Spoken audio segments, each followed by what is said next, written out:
আমি তো ছেলের অবস্থায় আছেন, আমি তো ছেলের অবস্থায় আছেন, মুখের থেকে ফেলান ওগুলো আপনি আমাদের ছেলে আপনি কি অবস্থা আছেন দেখেন তো, কোনো কথা বলতে পারছেন না, তৃণমূলের কাউন্সিলর এটা।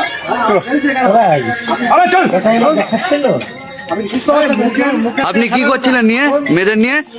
আমি কেন মেয়েদের নিয়ে থাকবো? তাহলে ওখানে কি করছিল? আমি মেয়েদের সঙ্গে ছিলাম। ঘর থেকে মদের বোতল উদ্ধার হলো। হ্যালো ভাই, আরে আসো আসো। আমি নেই তো। চলো আমাকে পুলিশ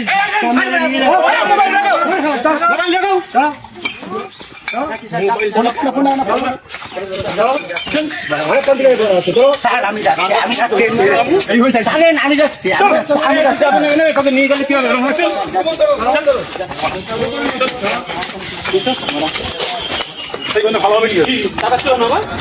ভালো কাজ করছিল ওখানে ভাই আমি জানতাম তুমি কিছু জানো না।